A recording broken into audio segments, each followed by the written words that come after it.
Doma Sports Talk worldwide with some news from the world of boxing. So y'all know what time it is. You ain't in a rush to get concussed. Now I still ain't finished my game. It's game 3. I ain't finished. I know y'all know what time it is already. I be saving them, watching when I want to. Got it on pause right now at halftime.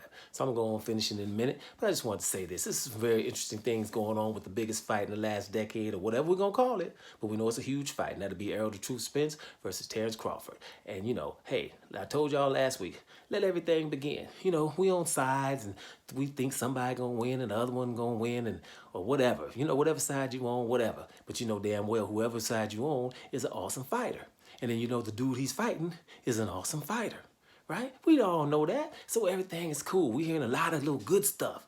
Seen Errol Spence coming out with some merchandise and talking about we smoking on Bud. Hey, nice. Awesome.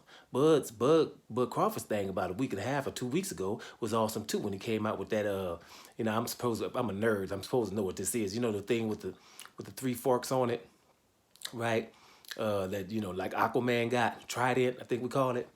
And he had a shark on there. That was fat too. They going at it. Strap season, big fish, all that stuff. You know what I'm saying? I'm a fried fish. Going back and forth. It is what it is. But they ain't gonna, Bud Crawford said the other day, he said, we ain't gonna act the fool though. We ain't got to. The fight sells itself. And that's true, man. Everybody know damn well that these 2 of the top 5 pound guys. And it's gonna be all that in a bag of chips. So everybody damn know it, so let it happen. You know what I'm saying? I think Errol Spence said something real cool the other day that I think, made sense. I didn't read the article. It just made sense. I read the title. He said, I'm like Tim Duncan in basketball. For those who know Tim Duncan, 5-time champion at San Antonio Spurs, even keel brother, played the low post, the low block, actually a power forward that played center from time to time. Had a low post, had a bank shot, that just you couldn't stop, Mr. Fundamentals. Right, Mr. Fundamentals. I'm a drop step you. I'm a reverse pivot drop step. You got the up and under. I got the jump hook.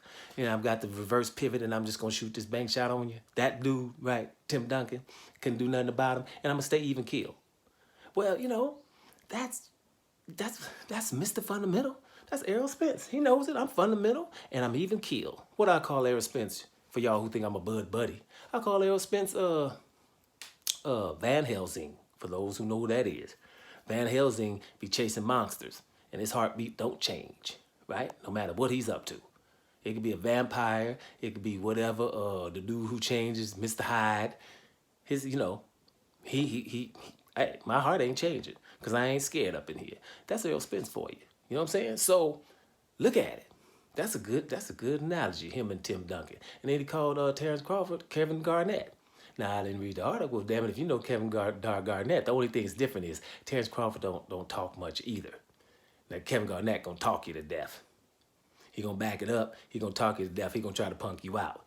Terrence Crawford don't do that. But what I can imagine what he meant is Kevin Garnett can stick everybody on the floor defensively, from the 1 to the 5, and he gonna get down in a stance on your ass, and he gonna be like, bring it on, right? And the offense, he didn't have the bank shot, that fundamental shot, but he was going to still be dangerous wherever he was. He had mid-range. He had, he hit the 3 every now and then, but he wasn't taking them that much. But he was, he was somebody that you're going to have to respect in the offense. He didn't have the go-to move, but, he was versatile, and I think you would consider him to be more versatile than Mr. Fundamental and Tim Duncan. And I think that's where Errol Spence was going with that, without me even reading the article, guys, just to damn knowing my sport. You know what I'm saying? So I thought that was good too. There's a lot of things going on. Now, here's something what we're going to talk about. Errol Spence said, you know what? If I beat Terrence Crawford, I'd like to fight Canelo Alvarez.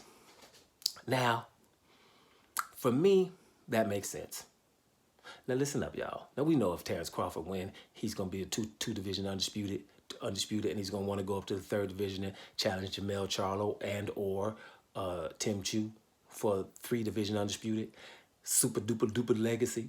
Now if Errol Spence win, it's not that much legacy, but he's gonna be a historic welterweight undisputed champion.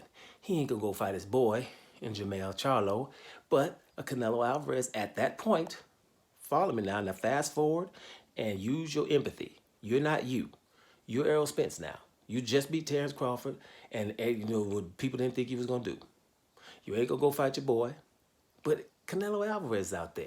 You on top of the world right now, right? Canelo at that point ain't gonna be doing nothing, cause Canelo about to fight. He's got too many people he ain't gonna fight, right? He ain't never fighting Andrade or Charlo. So we've seen that for 10 years now. Anybody thinks something's up with that, whatever. He just, his whole career, I ain't fighting them. And the boxing industry has helped him do that, right? So now he's at a 168, forced, because he don't want to go up to 175, to fight Bivol at 168, because he got beat up bad at 175. So Bivol's forcing him to fight him at 168 so he can get some belts. Canelo don't want to give up them belts. Why? Because he know if I fight anybody, that's anybody, I got a problem. So I ain't fighting Bivol down here at 168. WBA ain't forcing me to fight David Morrell, so I ain't doing it. And the WBC ain't never going to force me to do nothing, so I ain't got to fight David Benavidez. So he's going to probably be fighting Edgar Berlanga, right? Me, or that Smith dude who just beat Lawrence Okoli in the cruiserweight division, because he looks for circus fights, right? So Errol Spence would fall for him under circus fights. Something that he could possibly do, get Errol Spence to get, go 2 divisions up at that point. Well, Errol Spence going to go to 154 anyway. But, Errol Spence got to go up to 165, 168, something like that. He ain't done really. Walk around weight or something to fight him. That's something that Canelo probably would do.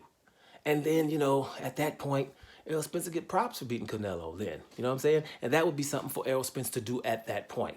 He doesn't have to go straight from a legacy fight for Terrence Crawford into a super something else legacy fight, but still beating Canelo, who they still be calling the face of boxing, and ignoring that he's not fighting a whole lot of people, and then patronize us by saying he's still some kind of top 5 pound for pound guy. Like, you don't have no common damn sense. Like, hoping that no one has paid attention that he's the only guy in them top 5 pound for pounds who has hordes of guys that are in his division that are better than him, that he won't fight. The only one. You don't have that in the lightweight or the welterweight division. Welterweight division, damn it, is Errol Spence, Terrence Crawford come up from junior welterweight, and it's only them 2. Ain't nobody pushing up on Terrence Crawford. I'm telling you that right now. He's the top number 1 pound for pound. Is there somebody in welterweight pushing up on him? You would think Virgil Ortiz, right? 19-0 or 20-0 with 20 knockouts. No, he's turned down being a mandatory twice. Jeron's Boots Ennis, he don't want none either. As awesome as he is, as awesome as Virgil Ortiz is, ain't nothing happened. 140 pound division, wasn't nothing left there.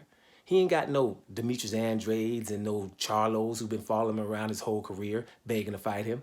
That's awesome, and everybody's ignoring it. That's not what happens. Naomi Inoue, he ain't got a whole hordes of people down there that's awesome, right? In lightweight division, Lomachenko and Gervonta Davis, they got Devin Haney.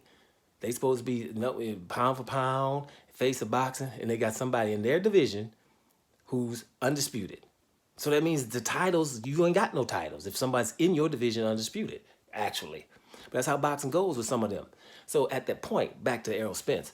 Errol Spence versus Canelo, after Errol Spence beat up Terrence Crawford twice, would be a damn good fight. What you think about that one? Doma Sports Talk Worldwide. And I'm up out of here, y'all.